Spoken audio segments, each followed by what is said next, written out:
Hello, good morning, जोहार। मैं पूनम और आप देख रहे हैं 24 झारखंड न्यूज। चलिए जानते हैं आज की 25 मुख्य बड़ी खबरों को। जमशेदपुर में सुंदरनगर थाना के मालखाना में लगी आग, 1 दर्जन गाड़ियां जलकर खाक। जमशेदपुर के सुंदरनगर थाना के मालखाना में रविवार दोपहर अचानक से आग लग गई। इसमें थाना के मालखाना में रखे तकरीबन 1 दर्जन से अधिक वाहन जलकर खाक हो गए। आगलगी की जानकारी होने के बाद थाना की ओर से तत्काल दमकल विभाग को सूचना दी गई। इस पर फायर ब्रिगेड की 3 गाड़ियां मौके पर पहुंची। फिर करीब 1 घंटे की कड़ी मशक्कत के बाद आग पर काबू पाया गया। इधर घटना के बारे में थाना की ओर से जानकारी दी गई कि आग किस कारण लगी इसकी जानकारी नहीं है। फिलहाल मामले की जांच की जा रही है, इसके बाद ही कुछ बताया जा सकेगा। झारखंड के इन जिलों सोमवार को छाया रहेगा कुहासा, 10 डिग्री से नीचे जा सकता है न्यूनतम तापमान। पूर्वानुमान के अनुसार झारखंड के कई जिलों में मौसम का मिजाज बदला है। आज भी कई जिलों में बारिश की संभावना है, लेकिन सोमवार यानी कि 30 दिसंबर से आसमान साफ रहने की संभावना है। इसके बाद न्यूनतम तापमान गिर सकता है। फिलहाल राजधानी समेत विभिन्न जिलों का तापमान 12 से 25 डिग्री सेल्सियस के बीच रह रहा है। रांची स्थित मौसम विज्ञान केंद्र की माने तो 30 दिसंबर को गढ़वा, पलामू, लातेहार, चतरा, हजारीबाग, कोदरमा और संताल परगना के जिलों में कुहासा रह सकता है। इसे लेकर अलर्ट भी जारी किया गया है। हालांकि कहीं भी बारिश की संभावना नहीं है। 2 से 3 दिनों में राजधानी सहित राज्य के अधिकांश जिलों में न्यूनतम तापमान 3 से 4 डिग्री सेल्सियस तक गिर सकता है, जिससे एक बार न्यूनतम तापमान 10 डिग्री सेल्सियस से नीचे जा सकता है। झारखंड के इन जिलों सोमवार रांची टाटा रोड पर भीषण सड़क हादसा, 3 युवकों की मौत, 2 गंभीर रूप से घायल।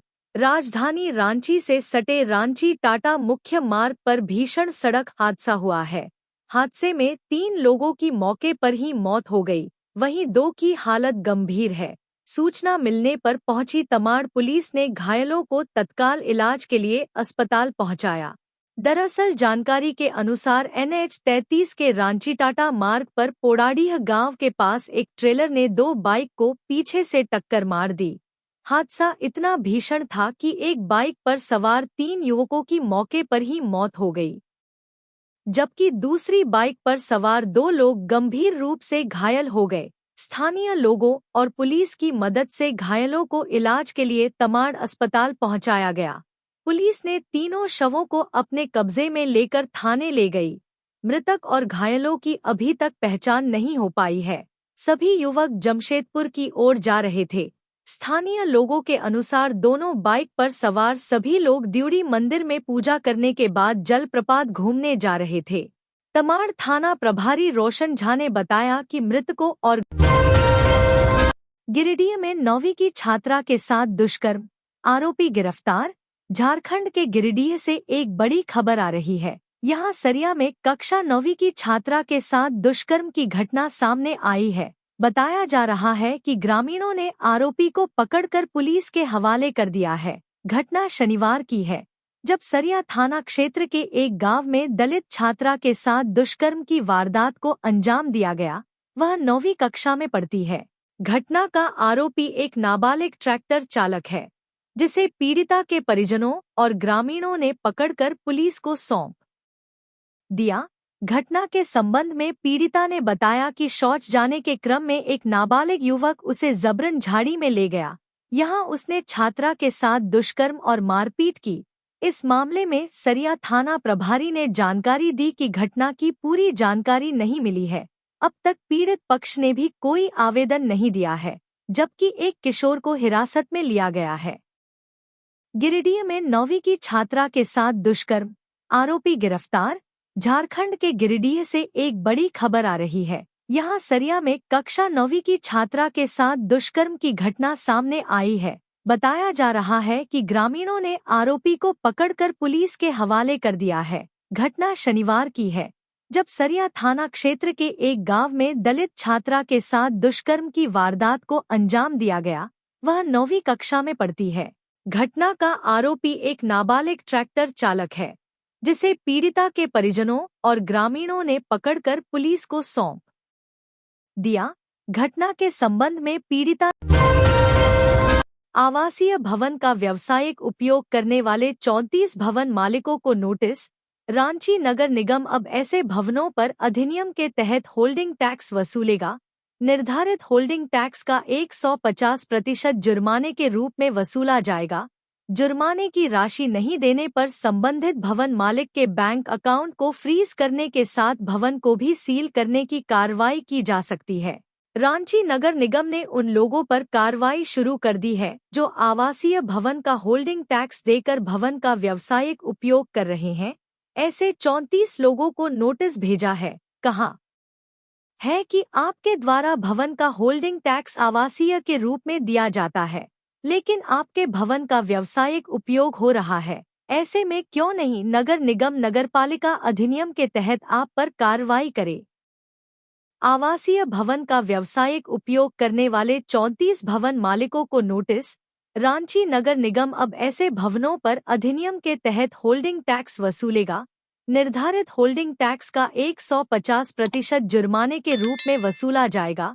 जुर्माने की राशि नहीं देने पर संबंधित भवन मालिक के बैंक अकाउंट को फ्रीज करने के साथ भवन को भी सील करने की कार्रवाई की जा सकती है। रांची नगर निगम ने उन लोगों पर कार्रवाई शुरू कर दी है जो आवासीय भवन का होल्डिंग टैक्स देकर भवन का व्यावसायिक उपयोग कर रहे हैं। ऐसे 34 लोगों को नोटिस भेजा है। कहा अमन साहू गिरोह के मयंक सिंह ने भारतमाला प्रोजेक्ट पर हुई गोलीबारी का लिया जिम्मा। अमन साहू गिरोह के मयंक सिंह ने शनिवार दोपहर को भारतमाला प्रोजेक्ट पर हुई गोलीबारी का जिम्मा लिया है। मयंक सिंह ने सोशल मीडिया पर प्रेस विज्ञप्ति जारी कर कहा है कि बर्बरीक प्रोजेक्ट में जो घटना हुआ है वह मैंने कराया है। कंपनी वाले को मेरी ये आखिरी चेतावनी है। आपको क्या लगता है मुझे बिना मैनेज करे आप काम करके नहीं निकल पाएंगे? मयंक सिंह ने आगे लिखा कि हमको इग्नोर किए इसलिए आज आपके कान का पर्दा खोलने के लिए दिवाली मनाए हैं। अगली बार होली खेलेंगे, वो भी खून का। बता दें कि रामगढ़ जिले के गोला थाना क्षेत्र स्थित गोलाचारू पथ के बरियातू के समीप शनिवार दोपहर में आपराधिक गैंग ने 5 राउंड फायरिंग की थी। इस दौरान अपराधियों ने भारतमाला परियोजना में काम करने वाले कर्मियों को भी काम बंद करने की चेतावनी दी थी। अमन साहू गिरोह के मयंक सिंह ने भारतमाला प्रोजेक्ट पर हुई गोलीबारी का लिया जिम्मा। अमन साहू गिरोह के मयंक सिंह ने शनिवार दोपहर को भारतमाला प्रोजेक्ट पर हुई गोलीबारी का जिम्मा लिया है। मयंक सिंह ने सोशल मीडिया पर प्रेस विज्ञप्ति जारी कर कहा है कि बर्बरीक प्रोजेक्ट में जो घटना हुआ है वह मैंने कराया है। कंपनी वाले को मेरी ये आखिरी चेतावनी है। आपको क्या लगता है मुझे बिना मैनेज करे आप काम करके नहीं निकल पाएंगे? मयंक सिंह ने आगे लिखा कि हमको इग्नोर किए इसलिए आज आपके कान का पर्दा खोलने के लिए दिवाली मनाए हैं। गवर्नर हाउस के पास चल रहा था सेक्स रैकेट। गिरफ्तार 6 युवतियों के पीछे कौन सा गिरोह है सक्रिय? एसपी ने क्या बताया?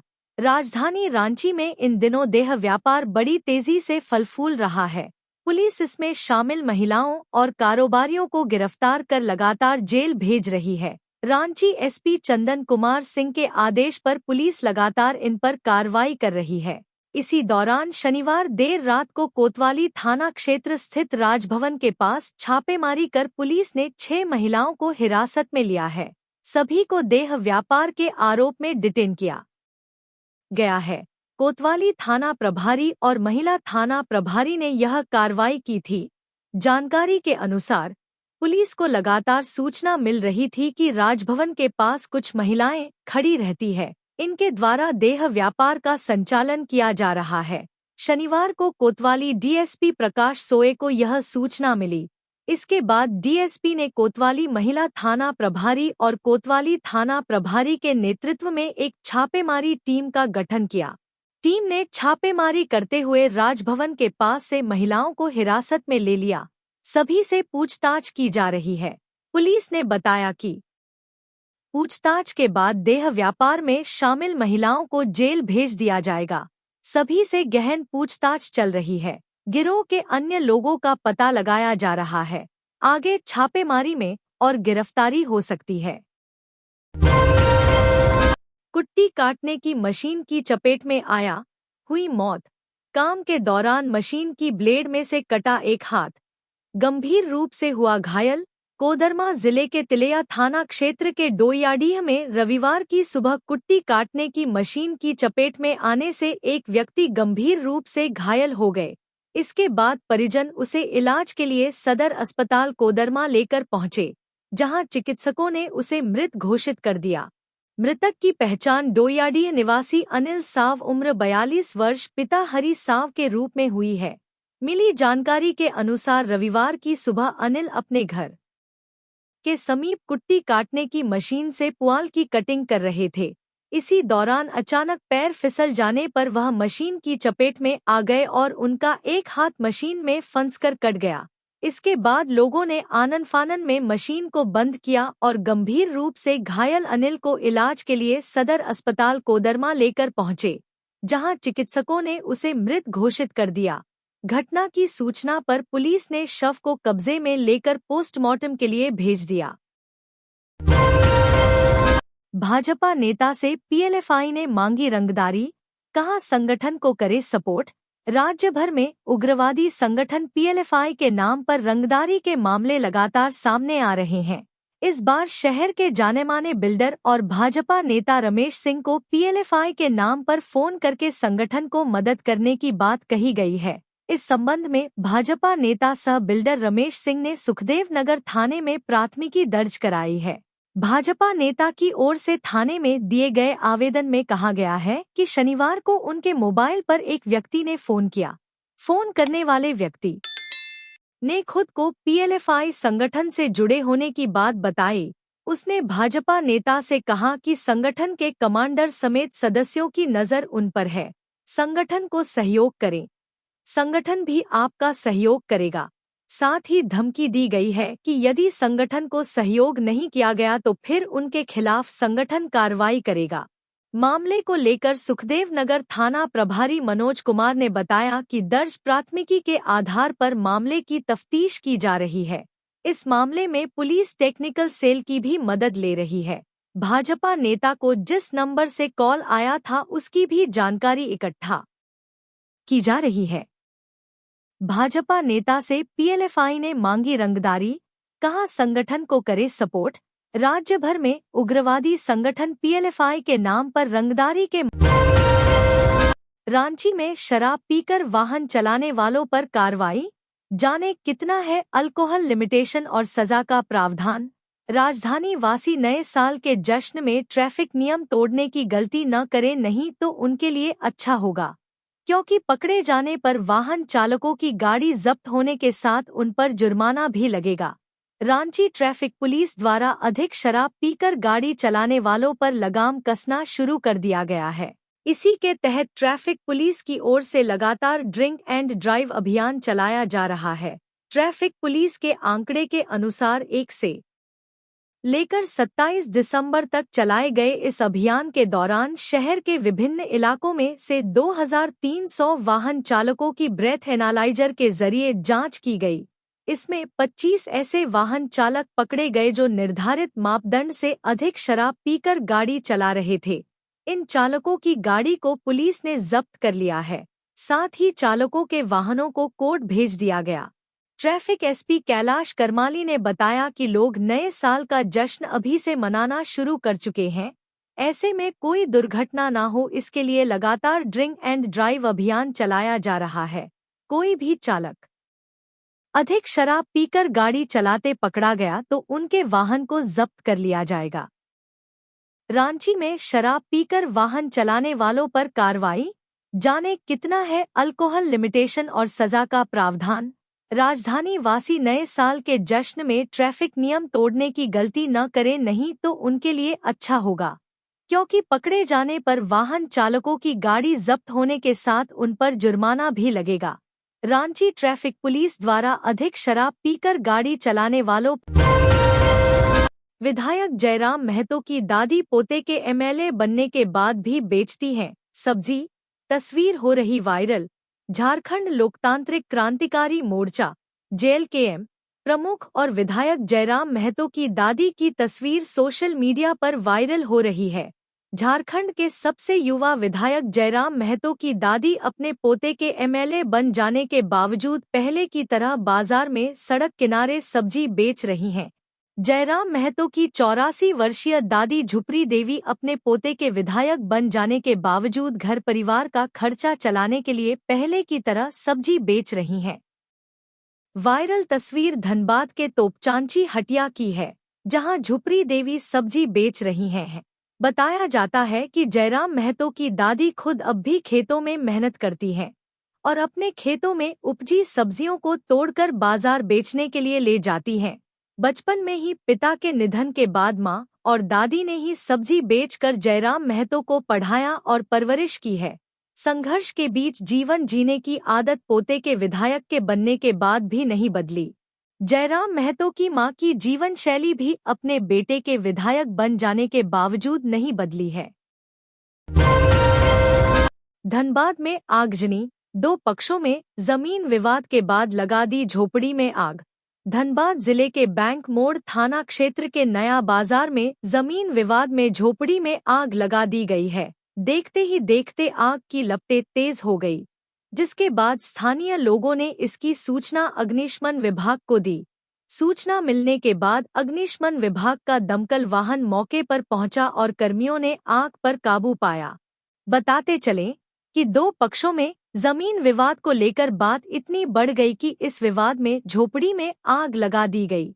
घटना के बाद वहां पर अफरातफरी का माहौल उत्पन्न हो गया। लोगों ने इसकी जानकारी स्थानीय थाना को दी। शहर के बैंक मोड़ थाना क्षेत्र के नया बाजार में जमीन बंटवारे को लेकर के काफी दिनों से माहौल गर्म था, जिसके बाद यह आगजनी की घटना हुई। दोनों पक्ष एक दूसरे पर आरोप प्रत्यारोप लगा रहे हैं। शगुफ अहमद का कहना है कि उनके हिस्से की जमीन थी, जिस पर एक झोपड़ी बनी हुई थी। उन्होंने अपने गोतिया पर झोपड़ी में आग लगाने का आरोप लगाया है। मामले में उन्होंने कार्रवाई के लिए बैंक मोड़ थाना में लिखित शिकायत की है। इधर दूसरे पक्ष से शगुफ अहमद की भतीजी हजारीबाग एसडीओ की पत्नी का शव 7 घंटे तक पड़ा रहा थाना के सामने। आश्वासन के बाद लौटे परिजन। हजारीबाग सदर एसडीओ अशोक कुमार की पत्नी अनीता देवी की मौत का मामला पिछले 3 दिनों से जिले में सुर्खियों में है। 7 घंटे तक अनीता देवी के परिजन और स्थानीय लोगों ने शव के साथ थाने का घेराव किया। हालांकि आरोपियों की जल्द गिरफ्तारी का आश्वासन मिलने के बाद परिजन अपने घर लौट गए। हजारीबाग सदर एसडीओ अशोक कुमार की पत्नी अनीता देवी का अंतिम संस्कार चतरा जिले के सिमरिया के बेलगड़ा गांव में किया जाएगा, जहां सदर एसडीओ अशोक कुमार का पैतृक आवास है। इधर मृतका के परिजनों ने बताया कि कुछ लोग एसडीओ अशोक कुमार की ओर से थाने पर आए थे। उन लोगों के साथ बातचीत के बाद सहमति बनी कि रविवार को 10 बजे के बाद अंतिम संस्कार किया जाएगा। अंतिम संस्कार के दौरान मृतक के परिजन भी पहुंचेंगे। इसके बाद हिंदू धर्म के अनुसार अंतिम संस्कार किया जाएगा। परिजनों ने यह भी कहा कि वरीय पदाधिकारी ने आश्वासन दिया है कि जो भी आरोपी हैं, उनके खिलाफ कानूनी कार्रवाई की जाएगी। हजारीबाग एसडीओ की पत्नी का शव 7 घंटे तक पड़ा रहा थाना के सामने। आश्वासन के बाद लौटे परिजन। हजारीबाग सदर एसडीओ अशोक कुमार की पत्नी अनीता देवी की मौत का मामला पिछले 3 दिनों से जिले में सुर्खियों में है। 7 घंटे तक अनीता देवी के परिजन और स्थानीय लोगों ने शव के साथ थाने का घेराव किया। कल्याण आयुक्त ने बताया पिछड़ा वर्ग के 91,000 छात्रों को मिलेगी 157 करोड़ छात्रवृत्ति।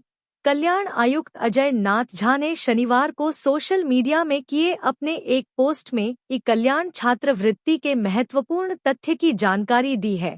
उन्होंने कहा है कि वित्तीय वर्ष 2023-24 में पिछड़ा वर्ग के लगभग 91,000 छात्रों को छात्रवृत्ति का भुगतान अभी किया जाना है।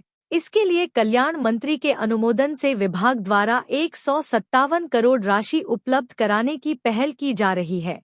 उन्होंने लिखा है कि वित्तीय 2022-23 में छात्रवृत्ति की ई कल्याण पोर्टल पोस्ट मैट्रिक के लिए नहीं खुली थी। इसी तरह प्री मैट्रिक छात्रवृत्ति का भुगतान भी दिसंबर 2022 में शुरू हुआ। इसके कारण ई कल्याण एक शैक्षणिक सत्र पीछे हो गया था। वर्ष 2023-24 में और 2024-25 में छात्रवृत्ति वितरण को पूरी तरह नियमित किए जाने का प्रयास किया जा रहा है। अजय नाथ झा ने कहा कि प्री मैट्रिक के लिए स्कूली शिक्षा विभाग के विद्यालयों से आवेदन प्राप्त होते हैं। वित्तीय वर्ष 2024-25 के लिए विद्यालयों से 28 लाख आवेदन आए हैं। इसमें से 18,08,878 छात्र छात्राओं को छात्रवृत्ति मिल चुकी है।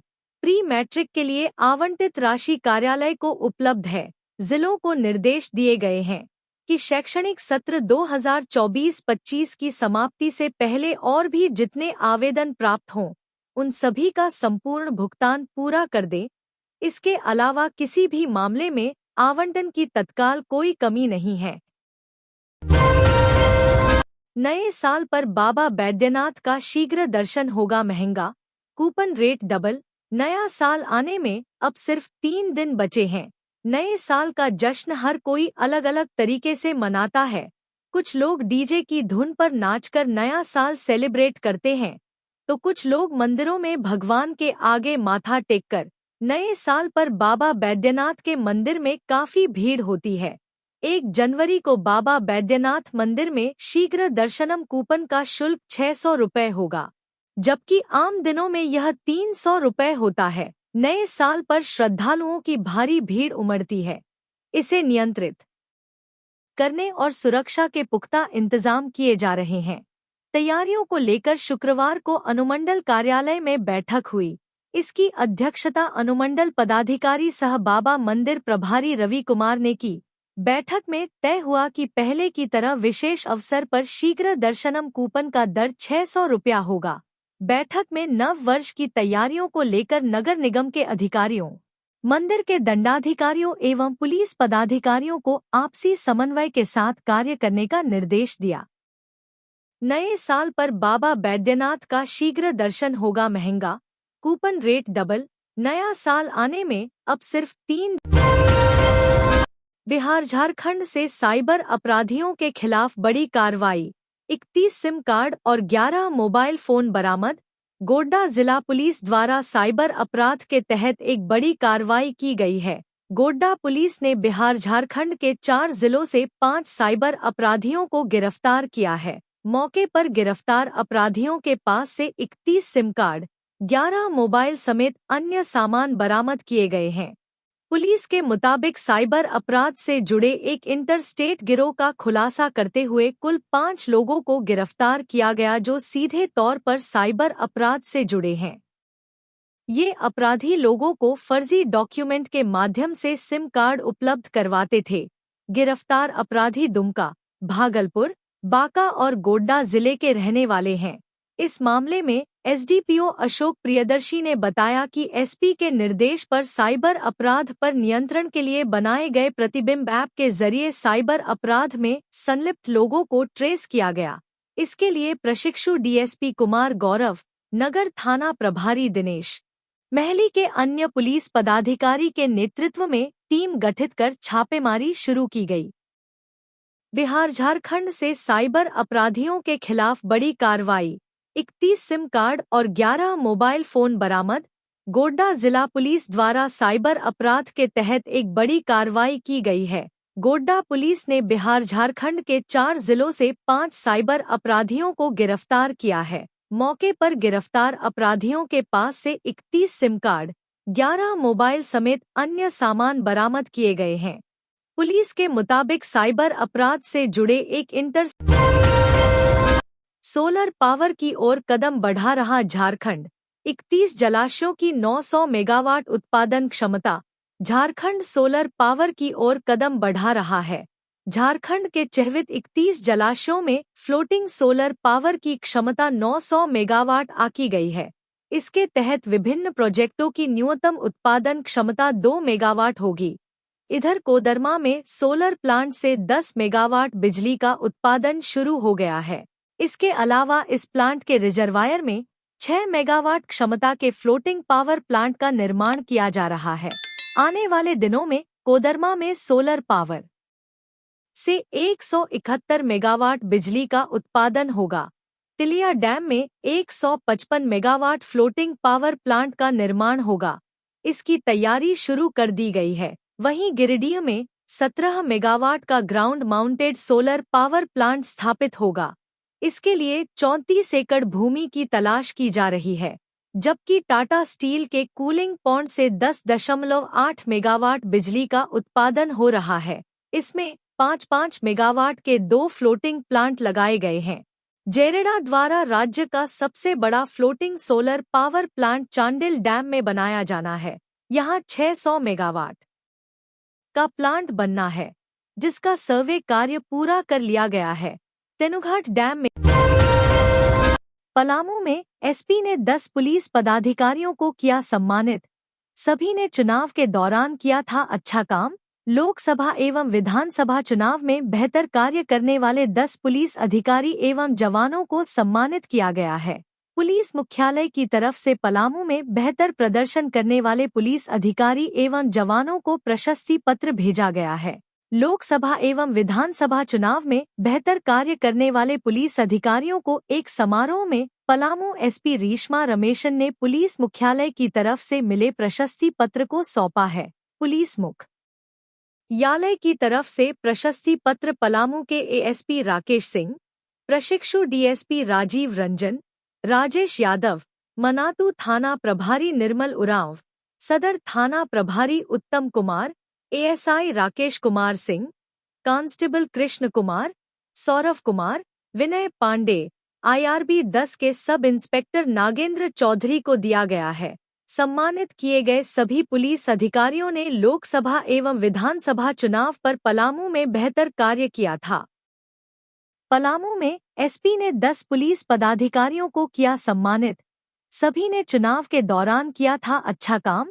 लोकसभा एवं विधानसभा चुनाव में बेहतर कार्य करने वाले 10 पुलिस अधिकारी एवं जवानों को सम्मानित किया गया है।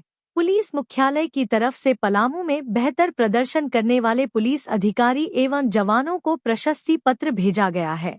लोकसभा एवं विधानसभा चुनाव में रिम्स में भर्ती मरीजों के परिजनों का दर्द बेड के लिए देने पड़ते हैं 1000-2000 रुपए। स्वास्थ्य मंत्री ने वार्ड का किया था निरीक्षण। राजधानी रांची के रिम्स का शुक्रवार को स्वास्थ्य मंत्री डॉ इरफान अंसारी ने निरीक्षण किया। इस दौरान उन्होंने रिम्स के विभिन्न विभागों में राउंड भी लिया, लेकिन डॉ इरफान अंसारी के निरीक्षण के बाद ही रिम्स का हाल दोबारा पहले जैसा बेहाल हो गया। बता दें कि स्वास्थ्य मंत्री ने सेंट्रल इमरजेंसी फर्स्ट फ्लोर के जिस वार्ड में राउंड लिया, वहां भर्ती लगभग सभी मरीजों के परिजनों ने मीडिया के साथ अपना दर्द बांटा। एक सांस की बीमारी से पीड़ित मरीज पायल ने सरकार की व्यवस्था पर सवाल खड़ा करते हुए कहा कि मैं 2 दिन तक इमरजेंसी में तड़प रही थी। मुझे सांस की परेशानी थी, लग रहा था जान निकल जाएगी। ऐसे में पायल को इमरजेंसी से फर्स्ट फ्लोर में शिफ्ट किया गया, लेकिन यहाँ बेड होने के बावजूद उन्हें बेड नहीं दिया गया। पायल ने बताया कि बेड लेने के बदले उनसे पैसे मांगे गए। उन्हें बेड के लिए 1000 रुपए देने पड़े, जिसके बाद उनका इलाज शुरू हुआ। बता दें कि इसी वार्ड में भर्ती मोइनुद्दीन अंसारी की पत्नी ने बताया कि खांसी की परेशानी के बाद उन्हें पति को रिम्स में भर्ती करना पड़ा। इस दौरान उन्हें फर्स्ट फ्लोर भेजा गया तो वहां 2 बेड खाली थे, लेकिन मुझे बेड उपलब्ध नहीं होने की जानकारी दी गई। इसी बीच एक स्टाफ ने आकर मुझसे बेड के लिए 2000 रुपए मांगे। मरीज की स्थिति गंभीर होने के कारण पैसे देने पड़े। अंसारी की पत्नी ने कहा कि पैसे देने के 5 मिनट के अंदर ही उन्हें बेड मिल गया। आगे उन्होंने बताया कि उनके पति मोइनुद्दीन अंसारी करीब 15 दिनों से रिम्स में इलाजरत हैं। ऐसे में हर दिन उन्हें करीब 600 से 700 रुपए की दवा खरीदकर बाहर से लानी पड़ती है, क्योंकि रिम्स में केवल गिनी चुनी दवाएं ही मिलती हैं। उन्होंने कहा कि स्वास्थ्य मंत्री इस वार्ड में आए थे, लेकिन डॉक्टरों ने हमें उनके सामने मुंह बंद रखने को कहा था।